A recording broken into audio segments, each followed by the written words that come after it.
welcome back to Stage 1 here at GameSpot's E3 coverage. I'm Cam, filling in for Chris Waters. He's out off having a well-earned break. Now we've got some good, traditional 2D side-scrolling beat-em-up action for you now in the form of Dragon's Crown, and I'm joined by two lovely gents, John and Sammy. How you doing, guys? Hey, doing well, thanks. Good, welcome to Stage 1. Thank you. How does it feel to be on Stage 1? A little fancy for me. Too fancy for you. Well, if you like, we can rough it up a bit. That make you feel better. Yeah, we can do that. We'll rough it up on screen with Dragon's Crown in a bit. All right, well, let's go straight to it now. Let's check it out. You guys have already got a game going. There's two of you, but I understand it's a 4-player game. Is that correct? It is. It's a 4-player online co-op and local. Sorry, I said that completely backwards. It's 4-player co-op, online and local. It's not cross-play, so Vita players only can play with Vita players. PS3 players can only play with PS3 players. But it is cross-save, so if you want to go on the go, you can just toss your PS3 save on your Vita, take it with you, level up, and put the save back on your PS3, and you'll be fine. Easy. It's done in the style of George Kamitani. People may recognize that name from Odin Sphere or Muramasa, and it's gorgeous. I absolutely love the way this game looks. The aesthetic has that 2D fantasy look to it, heavily inspired by Frank Frazetta, Dungeons and Dragons, and the Wizardry series. A lot of people may recognize the Sorceress. We've also got the Fighter here. The Sorceress is more of your glass cannon. She does a lot of damage with her magic spells. Yep. Fighter is more of a meat shield, so I can charge in here and start beating up people. You'll notice that we're finding some treasure. The treasure that we find around actually adds to our score, and that directly relates to our experience as well. We also are joined by the dwarf just kind of dropped in. If you don't have people joining with you local or online, we actually have AI people that can join and make your party up to those 4 players. Can you choose for them to join? You can say, oh, actually, no, I'm happy with 2. You guys go away. You can. You can set that up in the tavern. We just showed the treasure chest. You find the treasure chest kind of around the area. Okay. You actually have a thief that follows you. He doesn't do any combat, but he'll help you in terms of unlocking chests, unlocking doors, and storing your loot for you. All right, okay. Just because it's a side-scrolling beat-em-up, it reminded me of the little guy in Golden Axe who would steal your stuff, but this guy's actually on your side. That's good. There is actually one that can steal your stuff, so you have to be on the lookout for him. But you can beat him up before he takes everything. Fantastic. But yeah, if you actually see, we've got these little hand cursors, these little gleaming points. Yep. Those hide secret treasure that help add to our score, and we can have them unlock treasure chests. There's actually other pathways we can unlock too, like this door right here. Yep. We can unlock the door and go through to a little treasure room. Okay. So we will go in here and beat the crap out of these guys. Oh man, well, who are those guys? They're the big Minotaur things. Is that right? Those are some big orcs that have kind of taken over the area. Oh, right, here. You'll notice the sorceress has a number over her head. That's her mana. Okay. One of her skills is she can use magic, but at the expense of mana. So she has to find a safe place to kind of recharge in order to be able to keep using it in battle. The fighter has a power smash right there, but the little X right there over his sword is a timer that he's unable. So while the sword's stuck in the ground, he's relegated to just punches and kicks. So tell us a little bit about the world this is taking place. What's the backstory? What's the lore? So you start off in the fantasy world of Hydeland, and there's some political intrigue going on. The first real quest you get is to go and recover the royal scepter, and then you find through some various intrigues that Hydeland's in a pretty bad way. And really the only way to stop an invasion from another country is by getting the titular Dragon's Crown. And you, as a band of adventurers, are tasked with recovering that. There's a lot of twists and turns along the way. There's, I think, 9 stages? Yeah, 9 main stages. 9 main stages to explore, but you'll notice that there's a lot to do. We've got a lot of skills, and I think right now we're level 6. Yes, around level 6. Once you kind of finish the main playthrough, it's sort of like another game that came out a little earlier.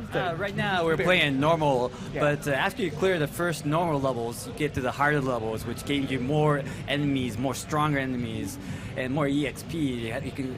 There's a lot of motivation to raise your experience that way. Okay.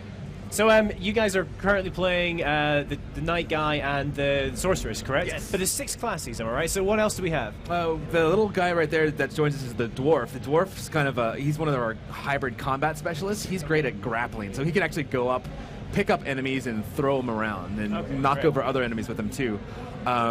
He's got a strong attack and strong defense. The fighter's mostly defense. The sorceress is magic. We have an elf character who's range and speed, so she can shoot her bow and arrow from a distance and kind of flip in like a ninja, kick people to death, and flip out and still shoot arrows at them. The wizard is similar to the sorceress, but the sorceress, in addition to having her ice attacks, which can kind of freeze people in place, she can raise enemies from the dead and turn them into skeletons to fight for us. Very useful. That's good. We just Oh yeah, did that. right there. So the sorceress just raised that pile of bones into a skeleton for us. Wonderful. The wizard can turn boxes into like wooden golems. So we'll have these golems that can go up and fight, but those are more defense oriented. Our skeletons are more offense oriented. Right. But the wizard's magic is fire based, so it's more about like the damage over time and really doing some damaging things. Whereas the sorceress is more about controlling. Let's see, fighter 12. Have I missed anyone, Sammy? I think you covered them all. Okay. Got all 6. Excellent. Okay. So tell us a bit about as you progress through the game. What can we expect in terms of character progression? Like, do we get new weapons? Is there any sort of like more modern RPG elements in there? Yeah. There's a pretty sophisticated loot system. So you'll find these treasure chests all over the world. We are beating this thing silly. You guys did really well talking and fighting that big thing at the same time. It's not easy. It's not easy. This is the boss of this level, the Harpy. She flies around and she likes to grab people, but we've kicked her butt. Yeah, she's down on the ground. Oh, there he goes. We may be Classic slow-mo. That's good. a bit OP for her on this one. But you'll see once we finish up, there's treasure that we found. So we've got treasure rank C right here. C is the quality of it. We'll come to a score screen in a bit. This kind of recaps the level for us. Treasure. Is it? Yeah. Let's see. So we'll go to our experience screen here, but we'll see, you can hit triangle and see some of the bonuses that we got. So we beat the boss without dying.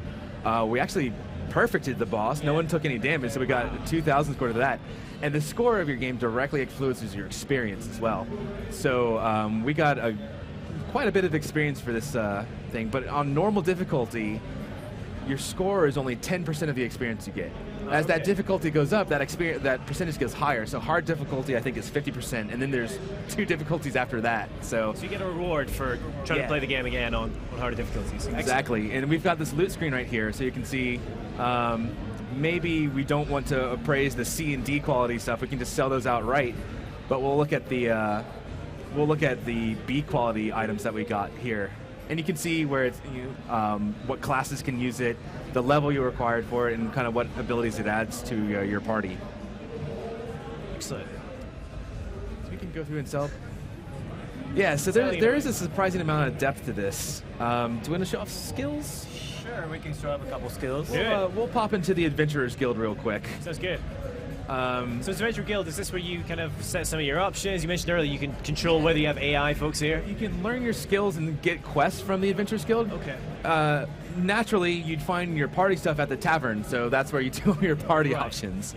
Yeah. There's 2 types of skills. There's common, and then we have your class specific. So with a sorceress, she's got a lot of her damaging skills here. Let's see. You can kind of see we've got this nice little ring set up, very lovely hand-drawn style. So this is where you can like unlock new spells, say, for your sorceress, and as the game gets more difficult, you can kind of counter by getting some more badass spells. Precisely. And the fighter has skills too. The fighter can decide, I'm going to go more tanky and be more defense-oriented, or I'm going to really beef up my attack skills and have like this crazy flurry of attacks with my sword. Awesome. Let's see. Yeah, we can show a quest too. Yeah, let's check out another quest. This sounds good. Help the honey buzzards. Yeah, after you clear a stage, you'll see that you have the option to do these quests as well. So if you want to, I think if we do Beastmaster, we can complete that one, right? In the next stage? Yeah.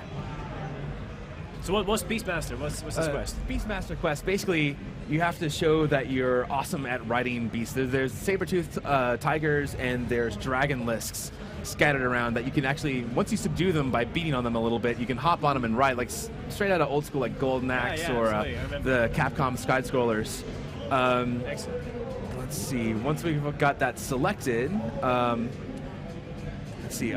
Hopefully we'll be able to do this in time, but you actually unlock pieces of art once you complete the quest, and the art's just beautiful.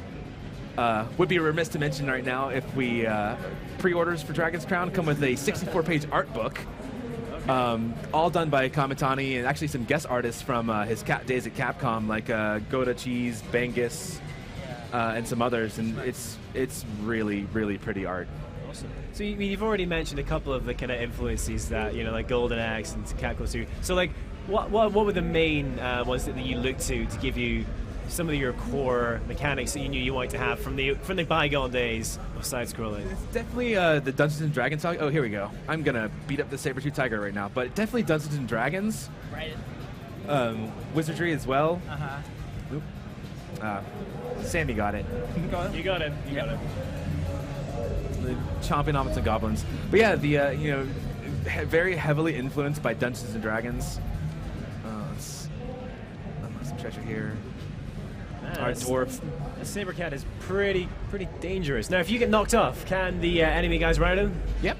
All right, there it is. That's not true. Right. Only your guys can carry it. No, my bad. Yeah. Oh, okay, right. But does he then turn against you if you get knocked off? Is he like, wait, I don't want you to ride me, I'm gonna attack you now? He'll stay subjugated for a while because you are the Beastmaster after all. Oh yes, very true. I better let Sammy kill some stuff so we get the crest reward. So are you playing guys right now which are a bit more beefed up than they would be at this point in the game? You seem you're making quick work of this. Maybe you're just really good. We're only level 6, and Sammy's the project lead, so he is really good. I've been playing through this as well in my spare time. By the way, the game does release August 6th, so expect it soon. Okay. And that's PS3 and Vita, right? Yes. Yeah, PS3 and Vita. But we're not really that much higher level than we would be normally through this, I believe. All right. Well, yes, you are just really good. All right. There will, in a traditional Odin Sphere and Kamitani game style, you will kind of experience that difficulty curve. Yeah, I bet. I can imagine. But there's plenty of time to grind and. So you mentioned time. I mean, how long do you think a playthrough would take if you were to start? A normal gameplay on one character would be about 10 to 15 hours, okay. But as you can see, we have difficulty levels above that, and there's endgame content, so you can play hundreds of hours if you like. Yeah. If you're the person that likes to hunt through and earn some fat loots, as it were, there's definitely plenty of content in this game for you. All right, we finished the quest. Let's press onwards. Oh. Hi, Lizard Man. No. So I guess as more players drop in, does that also ups the difficulty, ups the health of your enemies, right? Yeah, the enemies will scale depending on your party size and party level. So, like you said, more people in your party, the better, the greater the challenge. Yeah. So is 4-player the best way to play this game? Right? Yeah. Yeah, I'd say so. But again, it's not impossible if you're just one player. Or if you want to throw in some AI buddies, one or two, it's totally passable. If you're one, I mean, can you switch your character through a playthrough, or if you select sorceress from the beginning, are you kind of locked in? You can switch at any time. Well, anytime you're in the tavern. Okay. But the level's not going to, like, if you have a level 16 sorceress and you want to start over as a fighter, you're not going to start at level 16. You're going to start back over at level 1. Right back at level 1. Okay, so you kind of need to use anyone that you're interested in kind of all the way through, right? Yeah, but that's going to put you at disadvantage because you're going to be half the level of someone who played on one character. All right, okay. Here we go. We're at the Wyvern boss. Let's see if we can make short work of it again this time. Another perfect. You can see our AI buddy, the dwarf over there, is riding the dragon lisk. Yeah. I'm going to drop the hammer on this. You do pretty well. Oh, there's another one in there now. Let's see. Oh, I dropped my sword. Why does he drop his sword sometimes? Is that just he takes damage? His the fighter's power move is to do this big slam that does some AOE damage. You'll see that it's got an X in here. The X actually acts as a timer until it's available again. I see, yeah. So it's that risk-reward system. Yeah. The sorceress with her mana, the fighter and the dwarf and the Amazon will all jam their weapons in the ground and have a set timer until they can recover it. The elf is limited by the amount of arrows she has. Okay. And she only gets arrows back by shooting or by beating up people or finding them in treasure chests. So who are your favorites? So who you enjoyed playing as the most? Who do you go for? I love playing as the elf, but my playstyle just does not suit hers. Like, she's really fast and does these lightning kicks, but she's so frail for me. Like, I like to get in there and wail on things. Actually, the dwarf is kind of my favorite, but I love the elf the best. How about you, Sammy? Me, I like the Amazon. She's quick. The better, the more you attack, the more quicker she gets. So I like the quicker character. So she's natural for me. Fighter is definitely a good all-around choice for beginning players. The sorceress and wizard, because they're glass cannons, better suited to someone that's had some experience playing through, or at least familiar with the the same kind of side-scrolling adventure. But we're about to turn in our quest right now, so we've turned in Beastmaster. We get an extra skill point for that. And Yeah, perfect. Experience and skills and gold, and we get this lovely piece of art. Oh, great. Well, that's a great way to end it, I think. Thanks very much, guys, for coming and showing us Absolutely. Dragon's Thank Crown. you. It's been a pleasure, John and Sammy. Thank you very Excellent. much. Well, and everyone else watching at home, do stick around because we're going to throw over to Homer, who I understand is at the Video Game Museum. So let's check out what Homer's got to say.